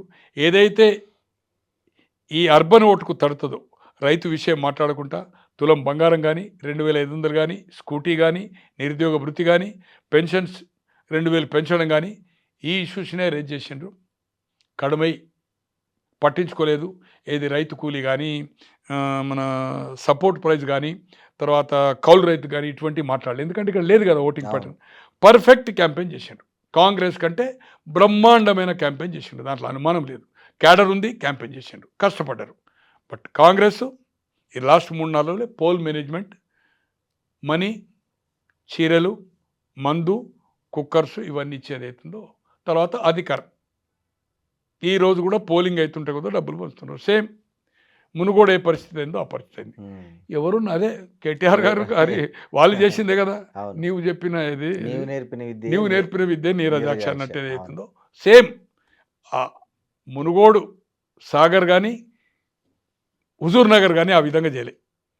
బట్ మునుగోడు ఎప్పుడైతే చేసిండ్రో అదే పద్ధతిలో ఇప్పుడు సేమ్ కాంగ్రెస్ వాళ్ళు నేర్పించిన పద్ధతిలో చేసింది. దీంట్లో ఏమన్నా సార్ ఇంకోటి మనం ఇందాక టచ్ చేశారు మీరు, ఈ ప్రధాన మీడియాతో పాటు నేషనల్ మీడియా ముఖ్యంగా సోషల్ మీడియా కూడా ఈ జూబ్లీహిల్స్ ఎన్నికల తర్వాత కాంగ్రెస్ పార్టీ మంత్రివర్గంలో భారీగా మార్పులు చేర్పులు ఉంటాయని అంటున్నారు. సో మీరు ఏమనుకుంటున్నారు? మీరు మీ దృష్టికి కూడా వచ్చి ఉంటారు సార్. ఇది అంతకుముందు కూడా దాదాపు ఒక 8-10 నెలలకెళ్ళి 3-4 సార్లు ముహూర్తాలు పెట్టి మంత్రివర్గం అవుతుంది అన్నప్పుడు మీ దాంట్లో తిరాలి అనుకోండి, నెంబర్ ఆఫ్ ఒక 3-4 టీవీలో ఎప్పటి వరకైతే స్థానిక సంస్థల ఎన్నికలు జరగదో అప్పటి వరకు పూర్తి మంత్రివర్గ ఫిల్ చేయరు. 17 అంటే 18 ముఖ్యమంత్రి గారు క్యాబినెట్ పూర్తి జరిగే అవకాశం లేదని చెప్పాను. 2004 మేలో రాజశేఖర రెడ్డి గారు మంత్రివర్గం ఏర్పాటు చేస్తే 2014 కంటే ముందు 14 అప్పుడు ఎప్పుడు చేసినది పక్క పెట్టండి. ఆయన ఎక్స్పాన్షన్ ఏదైతుందో 2007లో ఏప్రిల్లో చేసిండు. అంటే కరెక్ట్ 2 సంవత్సరాల 11 నెలలకే చేశాడు. 2 సంవత్సరాల 11 నెలలు అంటే 2005 మున్సిపల్, 2006 పంచాయతీ ఎన్నిక. రెండు అయ్యాక అయిన తర్వాతనే జరిగింది. అవును. దాంట్లో అలాగే స్థానిక సంస్థల ఎన్నికల కోసం ఈ చిన్న అప్పుడు పూర్తి మంత్రివర్గం 36. అవును. ఇప్పుడు ఈ మంత్రివర్గంలో సమతూకము జరగది, దీనివల్ల నష్టం జరుగుతుంది కనుక స్థానిక సంస్థల ఎన్నికల జరగదు అని చెప్పాము. అనుకోని పరిస్థితిలో Vivek election bond white money 74 కోట్ల రూపాయలు ఏసీసీకి ఇచ్చాడు. 74 crores వైట్ అండ్ క్యాష్. అది అమేతిగా, అది రాయబరీలో ఆయన ఫ్యాక్టరీ ఉంది, సిమెంట్ రేకుల యూనిట్ ఉంది, ఆజ్బెస్టాస్. ఇంకా ఇతరత్ర కావచ్చు, ఇంకొక దాదాపు 25-30 క్యాష్. 74 అఫీషియల్ ఇవాళ కొడితే మీకు వస్తుంది ఎలక్షన్ బాండ్స్. అవును. తో అప్పుడు ఆయన చేరినప్పుడు రమ్మన్నప్పుడు నాకు మంత్రివర్గం అని ఇచ్చింది కనుక అతన్ని చేర్చుకున్నారు. అతన్ని చేర్చుకున్నప్పుడు అతను మాల, బట్టి మాల అండ్ స్పీకర్ మాల అండ్ ఒక దామోదర్ గారు ఏదైతుందో మాదిగా. కనుక ఉపజాతి అంట కదా సార్. ఓకే, మాదిగా అనుకోండి, వాళ్ళ పర్సంటేజ్ ఎంత ఉంది, పూర్తి మాదిగనే కాదా అది వేరే సంగతి. మాదిగనే, మాది కింద వాళ్ళ తెగ 1% 2% ఉంటుంది. మాదిగలు దాదాపు 8.5-9 ఉంటారు కదా. దాంట్లో డెక్కలి బిక్కలి బైండ్లా అని ఇప్పుడు శ్రీహరి వాళ్ళది 0.% ఉంటుంది. అట్లే రాజనరసింహ గారిది కూడా 1% ఏదో అంటుంటుంది. అది ఏందనేది నాకు ఐడియా లేదు. బట్ ఈజ్ మాదిగ తెగ 1. అయితే 3 మాల ఒక మాదిగ అవుతుంది కనుక ఆటోమేటిక్గా లక్ష్మణ్ కుమార్ అనేది అక్కడ 2 మంత్రులు ఉన్నా కూడా ఉమ్మడి జిల్లాలో, పొన్నం ప్రభాకర్ గారు, శ్రీధర్ బాబు ఉన్నా కూడా లక్ష్మణ్ కుమార్ ఇంక్లూడ్ అయిందంటే బికాస్ ఆఫ్ మాదిగా కనుక తను ఇంక్లూడ్ అయ్యిండు. కాంబినేషన్ కలిసలు కనుక అంటే 2 మాదిగా 2 మాల అయినాయి మంత్రివర్గం. లేకపోతే సమతూకం జరగది. అది మాదిగా అనేది ఇష్యూ కేటగిరికేషన్ అయింది కనుక ఆ 16%లో 10% పైన అయింది కదా వాళ్ళది. 5% కదా మాలది. కనుక ఏదైతుందో ఇది ఇబ్బంది అవుతుంది పార్టీకి, అది బీజేపీ సైడ్కి అవుతుంది, మూమెంటం వస్తుందని చేసిండ్రు. ఇది జరిగింది. బీసీకి ఒకటి ఇవ్వాలి కనుక ఎన్నికైంది బీసీలు 7 మొత్తం హౌస్లో, ఆల్ 7. ఇప్పుడు 2 + 1 3 ఉన్నారు అనుకోండి. ఏది ఏమైనా పత్రికల్లో వచ్చిన కథనాలు సౌత్ ఫస్ట్ అనేది అవుతుందో వాసు అని అన్ని ఇండియన్ ఎక్స్ప్రెస్ ఎడిషన్స్కు ఎడిటర్ ఉండే, రిటైర్మెంట్ అయింది అనుకోండి. అతను ఒక వెబ్ పేపర్, ఇంకోటి ఛానల్ కూడా సౌత్ ఫస్ట్ నుంచి యూట్యూబ్ ఛానల్ కూడా పెట్టబోతుండు. Is a very sincere, bias ఉండడు. అతను గతంలో ఖర్గే గారి దగ్గర జరిగిన స్టోరీ కూడా ఎవరు కానీ మంత్రి కానీ దామోదర్ నరసింహ కానీ ఎన్ఎం గారు కానీ అనిరుద్ధ్ కానీ కండెమ్ చేయలే. ఏఐసిసి కూడా కండెమ్ చేయలేదు. అక్కడ జరిగిన సంభాషణ రాసి అంతకుముందు ఫోన్ స్కూప్ కూడా ఏదైతుందో మినిట్ టు మినిట్ ప్రతి విషయం తెలుస్తుందని రాసినప్పుడు కూడా దాన్ని కూడా ఎవరు కండెమ్ చేయలేదు. ఏఐసిసి కూడా మాట్లాడినా ఆయన స్ట్రేట్ అవే జవాబు ఇచ్చాడు. Yes you can file the suit. నేను ఫోన్ ట్యాపింగ్ అని లేదు, స్కూప్, ప్రతి విషయం తెలుస్తుందని, యూ కెన్ గో. ఈ 3 స్టోరీలు కూడా ఏదైతుందో అతను వెరీ పర్ఫెక్ట్ మ్యాన్, నాకు కూడా మిత్రుడే. అతను గ్యాస్ స్టోరీ రాసే అవసరం ఉండదు. ఏఐసిసి వాళ్ళ పరిచయాలతోటి అక్కడ ఉండే కథనాల ప్రకారమే జరిగింది. మంత్రివర్గంలో మార్పులు చేర్పులు జరిగిన అది మళ్ళీ స్థానిక సంస్థల ఎన్నికల తర్వాతనే. ఈ ఎన్నిక తర్వాత అని లీడింగ్ తెలుగు పేపర్ కూడా రాసింది ఆఫ్టర్ ఎలక్షన్ అని. ఆయనే సౌత్ ఫస్ట్లో చేసిండా లేదా కానీ చాలా కథనాలు వస్తున్నాయి. బట్ దీన్ని ముట్టుకోరు. ఇప్పుడు స్థానిక సంస్థల ఎన్నికలు డిసెంబర్లో ఉంది బెంచ్ మీద హైకోర్టులో. దాని తర్వాత మార్చ్-ఏప్రిల్ లోపల సర్పంచ్ కానీ ఎంపీపీలు జడ్పీటీలు మున్సిపాలిటీలు అన్నీ అవుతాయి. ఎందుకనంటే ఎప్పటి వరకైతే ఎన్నికలు జరిగాయో గ్రామ స్థాయిలో సెంట్రల్ ఫండ్స్ డైరెక్ట్ గ్రామ పంచాయతీలకు వస్తాయి కదా, రావు కదా. తో రిజర్వేషన్ 42 అనేది క్వశ్చనే లేదు. బట్ పార్టీ పరంగా ఇస్తారు. పార్టీ పరంగా 42 ఇచ్చుకుంటూ ఆ ఉన్న 22-23% బీసీలకు ఇచ్చుకుంటూ పాత పద్ధతిలో జరుపుకుంటూ కాంగ్రెస్ పార్టీ మాత్రము బీసీలకు 42 ఫిక్స్ చేస్తుంది. అది బీజేపీ బీఆర్ఎస్ ఇవ్వాలని లేదు. ఎక్కడైతే ఇక్కడ ఫార్వర్డ్ది బీసీకి ఇస్తారో వాళ్ళు అక్కడ ఫార్వర్డ్ ఇవ్వచ్చు కదా. అది నష్టం జరుగుతుందా లాభం జరుగుతుందా అది తర్వాత సంగతి, ఇప్పుడు చాలా ముందుంది. బట్ ఎనీవే స్థానిక సంస్థల ఎన్నికల వరకు కదలిక జరగది. బట్ కొంత మంత్రివర్గ సమన్వయం లేకపోవడము, అధికారులను తరచూ మార్చడము, అధికారులు విపరీతమైన అవినీతి చేస్తుండనేది, బయాసుడు పోతుండనేది నేను ఎగ్జాంపుల్ చెప్తాను. ఒక జిల్లా కలెక్టర్, విడిపోయిన జిల్లాకు 3 అసెంబ్లీ సెగ్మెంట్లు ఉంటాయి ఆ జిల్లాలో. డైరెక్ట్ ఐఏఎస్ కలెక్టర్ కూతురో 2 ఏళ్ళలో 3 ఏళ్ళలో బర్త్డే. 18 మండలాలు ఉంటాయి, 18 మండల్స్ అంటే 18 ఎంఆర్ఓస్. అవును. ఇన్స్ట్రక్షన్ ప్రతి ఒక్కరు తులం బంగారం తేవాలి, 10 గ్రామ్స్.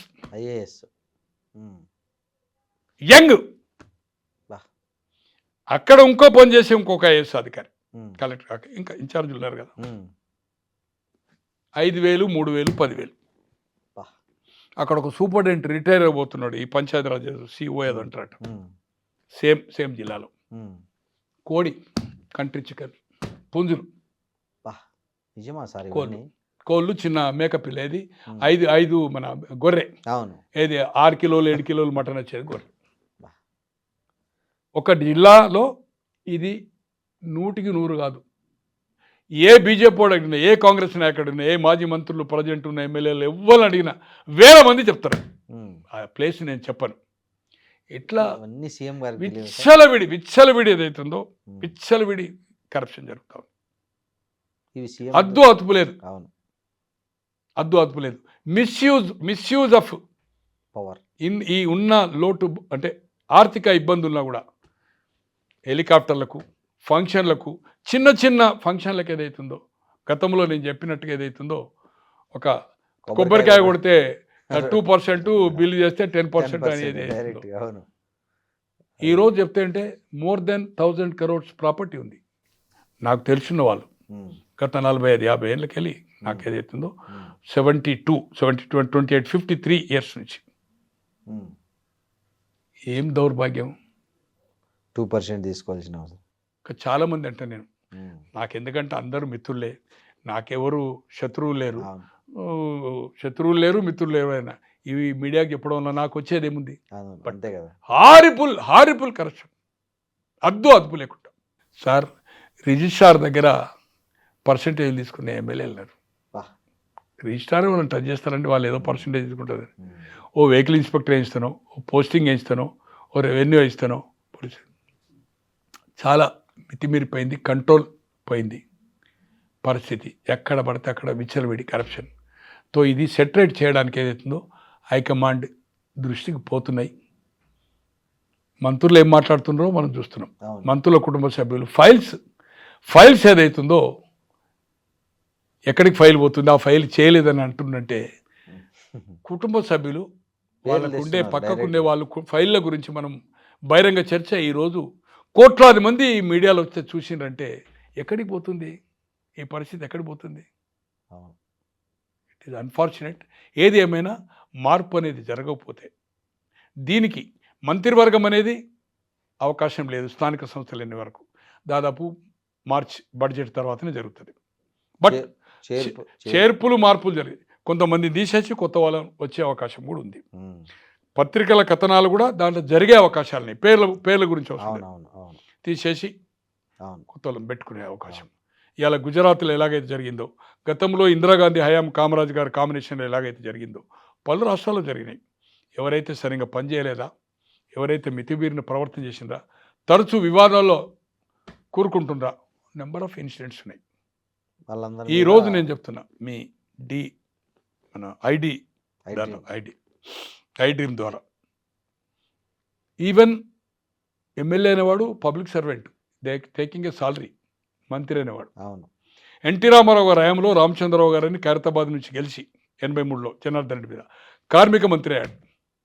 అతన్ని 10,000 ఏసీబీపై ట్రాప్ చేసి అతని మంత్రివర్గం నుంచి తొలగించడం జరిగింది. ఏసీబీకి ఎమ్మెల్యేల మీద కూడా రైడ్ చేయొచ్చు. డెఫినెట్. మంత్రులు ఇండియాలో కూడా పోవచ్చు. ఈరోజు ఎక్కడ జరగట్లేదు. ఈరోజు ఏసీబీని కూడా అధికారుల మీద కాదు, శాసనసభ్యుల మీద, మంత్రుల మీద, కార్పొరేషన్ చైర్మన్స్ కానీ ఇంకెవరైతే ప్రజాప్రతినిధులుగా స్థానిక సంస్థలు ఉన్నారా, కోఆపరేటివా, లేకపోతే మున్సిపలా, పంచాయతీరాజా, ఏసీబీని ఎలర్ట్ రాజకీయ నాయకుల మీద చేర్చినప్పుడే విశ్వాసము ప్రజలకు వస్తుంది. ఎవరైతే మితిమీరి చేస్తుండో, కొందరు హెచ్చరిస్తున్నారు, హైకమాండ్ చెప్తున్నది, ముఖ్యమంత్రి గారు చెప్తున్నారు, ఇవన్నీ జరుగుతూ ఉన్నాయి. పేపర్లో కూడా తీసివేతలు కాదు, అవును. వాళ్ళని ట్రాన్స్ఫర్ చేయడం కాదు, వాళ్ళ మీద ఏసీపీ చేయండి, ఎస్టాబ్లిష్ చేయండి. మీ ప్రభుత్వానికి ప్రతిష్ట వస్తుంది. అవును. అలాగే అధికారుల మీద కాదు, ఎవరైతే మనం ప్రజాప్రతినిధుల నుండి ప్రభుత్వ ధనాన్ని ఏదైతుందో వీఆర్ టేకింగ్ హాండోరియమైన సాలరీ, వీఆర్ టేకింగ్ సాలరీ. ప్రజాధనమే. ఇటువంటి చేసినప్పుడే రాజకీయాలు సేవాభావం, వ్యాపారం కాదు. ఈరోజు 99% ఏదైతుందో వ్యాపారం అయిపోయింది. అరే నేను ఖర్చు పెట్టినానంటే ఏం చేస్తున్నా, ఇంకో ఆయన చెప్తుండే నేను మళ్ళీ ఖర్చు పెట్టాలంటున్నాడు. ఎవరు పెట్టమన్నారు? నన్ను ఇప్పుడు ఓడగొడుతున్నాను, ఇదివరకు ఓడగొట్టిండు, 4 సార్లు ఓడగొట్టిండు, నేను 3 సార్లు గెలిచిన. ఇప్పుడు నాకు అవకాశం వచ్చింది, కొంత నేను తీసుకోపోతే రేపు నన్ను ఎవడు ఈ కారు ఎవరు వేయాలి, నాకు డ్రైవర్ ఎవరు, మీ ఇంటికి వస్తే నేను ఛాయ్ ఎట్లా పోయాలి, మీకు ఏమైనా టిఫిన్ ఎట్లా పెట్టాలి, ఏ నుంచి పెట్టాలి పైసలు, నేను పెన్షన్ మీద కదా, ఇప్పుడే సంపాదించుకోవాలి కదా నేనని ఓపెన్గా మందు కొట్టినప్పుడు ఓపెన్గా మాట్లాడుతున్నారు. కొందరు ఎలర్ట్గా ఉందామన్నా కూడా వాళ్ళ కుటుంబ సభ్యులు, వాళ్ళకుండే సపోర్టర్సు మూడ్లో ఉన్నప్పుడు, మంచి మూడ్లో ఉన్నప్పుడు తాతాతుందని అన్న ఉన్నప్పుడు తీసుకోవాలి, నువ్వు గరీబోనికి ఫ్రీ చేయి, ఉన్న దగ్గర తీసుకో. కానీ మార్కెట్లో మాత్రం ప్రతి ఫీల్డ్లో అసలు భయంకరమైన, నేను చెప్తున్నా ఇంతకుముందు చెప్పాను కదా, 72 నుంచి నేను ఇక్కడ వచ్చి హైదరాబాద్లో ఉండి నేను కేవీ కిషన్ రావు గారు కానీ బై ఎలక్షన్లో అయ్యాడు ఎమ్మెల్యే 73లో 74. అప్పటి నుంచి నేను అసెంబ్లీ సెక్రటరీ పోవడం, మంత్రుల దగ్గర పోవడం.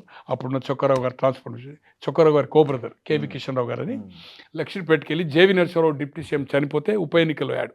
అప్పుడు ఎత్తిరాజారావు గారు ఉప ఎన్నిక అయ్యాడు.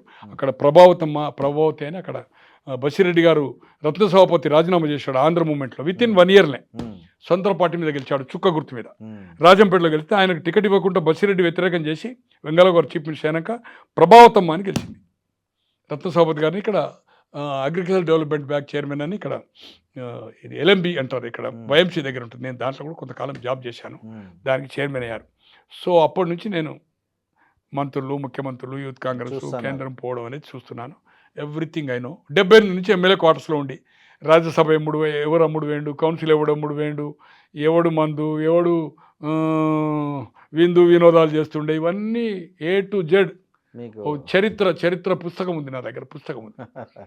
రాస్తారా సార్ ఏమని? ఏమి రాస్తాము అవి, అటువంటి ఏమి రాస్తాము అని దరిద్రం. అవన్నీ అలా సెంట్రల్ ఇంటెలిజెన్సీ, స్టేట్ ఇంటెలిజెన్సీ దగ్గర రికార్డు ఉంది. 78లో జూన్లో ఎవరు అమ్ముడు వేయారు, మార్చిలో రాజ్యసభ ఎవరు అమ్ముడు వేయారు, 78 జూన్లో ఎమ్మెల్సీ అమ్ముడు పోయారు, 80లో మళ్ళీ జూన్లో ఎమ్మెల్సీలకు ఎవరు అమ్ముడు వేయారు, రాజ్యసభలో ఎవడు అమ్ముడు వేయారు, బాబులు ఎవరు అమ్ముడు వేయారు, మళ్ళీ తెలుగుదేశం ఎవరు అమ్ముడు వేయరు. Everything is are on the record. Central intelligence కోటి ఉంటుంది డిఐజీ దగ్గర, స్టేట్ ఇంటెలిజెన్స్ 1-2 పేర్లు అటు ఇటు ఉంటాయి, కానీ అంతా చిట్టా ఉంటుంది.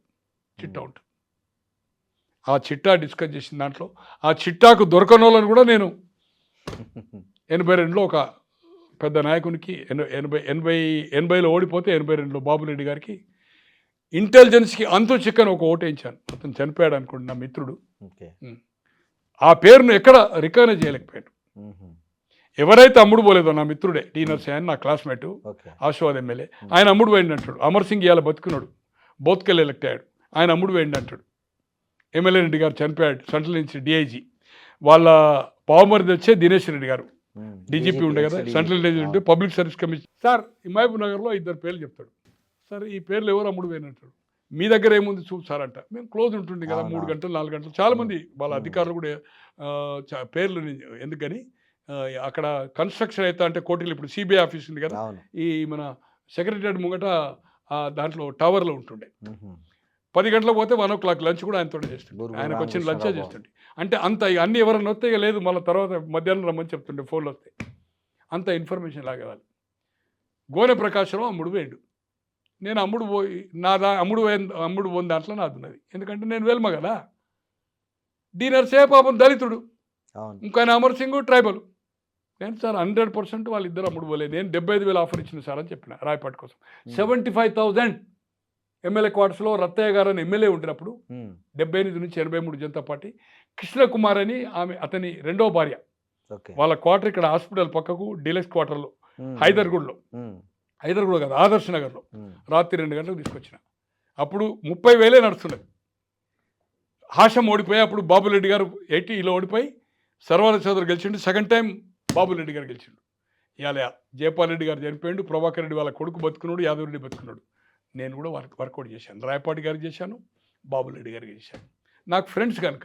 కానీ నేను ఎవరైతే ట్యాప్ చేసినో బట్ పర్ఫెక్ట్ నాకు తెలిసి ఇంటెలిజెన్సీ రౌండ్ అప్ ఉంటుంది. 2 days ముందు అంటే మనం ఎట్లా తీసుకుపోవాలి, బయటికి ఎక్కడ చేయాలి, డబ్బులు ఎట్లా తేవాలి, ఏ డోర్ చేయాలి, ఎక్కడ ఏం చేయాలి అనేది మనం అది ఒక సినిమాటిక్ చేసిన అనుకోండి.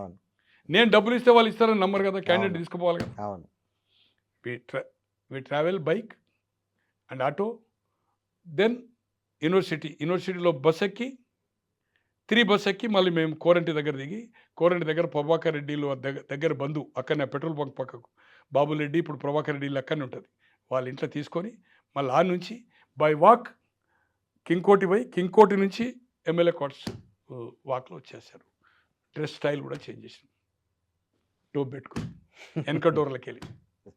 ఏ బ్లాక్లో ఉంటుండే ఆ వ్యక్తి చనిపోయింది, ఇప్పుడు ఆ ఎమ్మెల్యే. ఎక్కడ అతని పేరు ఐడెంటిటీ కాలేదు, అమ్ముడు ఓనర్లు ఐడెంటిటీ అయింది. వాడు కారు బంగ్లా ఉండగానే గోనె ప్రకాశ్రావు దొర, ఇంకెవరో రెడ్డి సాబు, ఆయన పెద్ద నవాబు.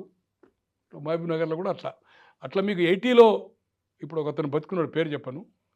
అప్పుడు సర్వరాజ్ చౌదరికి జనతా పార్టీలో ఉండే, జనతా దళ్ అయ్యాడు. కమ్యూనిటీ ఫీలింగ్ మీద బంధుత్వాలు చేస్తే ఆ ఫోర్స్ ఈ ఓటెడ్ బాబురెడ్డికి ఓటు అలాట్మెంట్ ఉంటే పార్టీని ధిక్కరించి కాంగ్రెస్ ఎక్స్ట్రా ఓట్లు ఇచ్చిన సర్వరాజ్ చౌదరికి వేసాడు ఆయన ఓట్లు 80లో. నెక్స్ట్ టైం ఏం చేశారు, కోడ్ ఇచ్చారు. కోడ్ అంటే అది తెలిసిపోతుంది, 1-2 ఆర్డర్స్ ఇచ్చారంటే ఆ ప్రకారమే సీరియల్ వేయాలి. కౌంటింగ్లో లెక్కబెట్టి 42 ఓట్లే కదా, 42 కదా, ఇట్లా వేసేటప్పుడు సీరియల్ రాసుకుంటారు అంతే. ఆ ఓటు ఆ సీరియల్ ప్రకారం అయిపోతే నువ్వు క్రాస్ చేసినట్టు అంతే. పుచ్చలపల్లి సుందరయ్య గారు అప్పుడు హౌస్లో మెంబర్, అసెంబ్లీ ఉయ్యూరా ఇది ఉంది కదా, కృష్ణా జిల్లాకి 70 నుంచి 83. ఆయన కూడా కోడ్ తీసుకున్నాడు, జయపాల్ రెడ్డి గారు. ఓకే. అప్పుడు ఈడ హోటలు మన ఎన్టీ రామారావు గారి ఇంటి పక్కకు ఉంది, బాబురెడ్డి గారు చిన్న కొడుకు మెయింటైన్ చేస్తాడు. అది కోఆపరేటివ్ బ్యాంక్ ఉంది కదా, పెద్ద హోటల్, బిగ్ హోటల్. ఆ ట్రాఫిక్ పోలీస్ స్టేషన్ ముంగట ఉంటుంది. అక్కడ ఆ డిన్నర్లో అవుతుందో కోడ్ ఇచ్చిండు. కోడ్ ప్రకారం ఆ స్లిప్ పట్టుకొని పోయి ఆ స్లిప్ ప్రకారం ఆర్డర్ వేయాలి, 1, 2, 3 ఆర్డర్ ఎట్లా వేయాలి అట్లా వేసారు. టీడీపీ పీరియడ్లో కూడా జరిగింది అనుకోండి. 6th క్యాండిడేట్ కళా వెంకట్రావు గారు గెలిచాడు. దాంట్లో కూడా మేము రోల్ ప్లే చేసినాం. నేను 78 నుంచి ఎమ్మెల్యే క్వార్టర్స్లో ఉన్న కనుక 72 నుంచి మొత్తం చూస్తున్నా కనుక అన్ని వ్యవహారాలు, అందరి మంత్రులు, అందరి ఎమ్మెల్యేల సంగతి బాగా తెలుసు. 90% హేమా ఎమ్మెల్యే ఎవ్రీబడి. కొన్నేమో స్వయంగా వాళ్ళ బంధువులు, మిత్రులు, నాకుండే ఫ్రెండ్స్ తోటి కొన్ని చూసి మనం చేసి కొన్ని తెలుసుకొని అన్ని విషయాలు తెలుసు కనుక ఏదైతుందో నేను 72 నుంచి ఉన్న కనుక 78 నుంచి ఎమ్మెల్యే క్వార్టర్స్లో ఉన్న కనుక 2006 వరకు ఉన్నాను. 22 + 6 28 సంవత్సరాలు ఎమ్మెల్యే క్వార్టర్స్లో ఉన్నాను, న్యూ అండ్ ఓల్డ్ కలిపి. నేను క్షుణ్ణంగా, నాకు కాంగ్రెస్ వ్యతిరేకం కాదు, బీఆర్ఎస్ బీజేపీ వస్తే నాకు వచ్చేదేం లేదు. బట్ ఐ నెవర్ సా దీన్ని సెట్ రైట్ చేయకపోతే ఒక కరప్షన్కు వ్యతిరేకంగా ఈ రాష్ట్రంలో మూమెంట్ వచ్చినా ఆశ్చర్యపడొద్దు. గ్రామ స్థాయి నుంచి అరే ఎప్పుడన్నా 10% అసలు మొత్తం వాళ్ళకు అఫీషియల్ బిల్లోడు గిల్లోడే మొత్తం 5-6% కాదు, 10% వీళ్ళకి కప్పం కట్టినాక 15 కట్టినాక వాడు ఏం కావాలి సార్, ఎక్కడ వర్క్ చేస్తాడు సార్, వర్క్ ఎక్కడ చేస్తాడు, ఏం మిగులుతుంది, ఏం వర్క్ చేయాలి, వాడికి ఏం మిగిలాలి, ఎట్లా అది ఇక్కడ తీసుకున్నాక వాడు అధికారి కూడా పెంచుతారు కదా, అధికారి కూడా ఇవ్వాలి కదా.